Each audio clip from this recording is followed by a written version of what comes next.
India TV 9 news Maharashtra.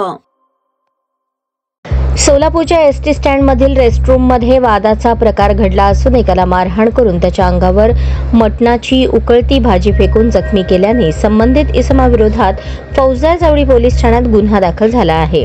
25 April रोजी रात्री ही घटना घडली होती। त्याचा गुन्हा 3 मे रोजी दाखल झाला।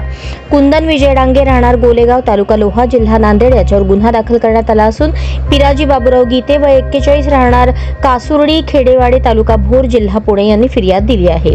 25 एप्रिल रोजी रात्री 9:30च्या सुमारास सोलापूर येथील रेस्टरूम मध्ये जेवण करण्यासाठी फिर्यादी आणि सहकारी बसले असताना आरोपीत हा बाहेरून आला। यावेळी फिर्यादी त्यास इतका वेळ कुठे गेला होता अशी विचारणा केली असता तू कोण मला विचारणारा, तू काही माझा मालक आहेस का असे तो म्हणाला। फिर्यादी त्यास समजावून सांगत असताना तू माझ्या बापापर्यंत जातोस का असे म्हणून शिवीगाळ केली। तसेच फिर्यादी खाली बसले असता आरोपिताने दोन्ही हाताने फिर्यादीच्या दोन्ही कानांवर जोरात चापट मारली।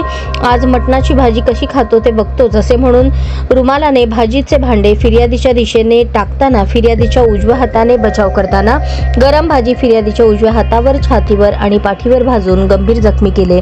तपास फौजदार पाटोळे करत आहेत।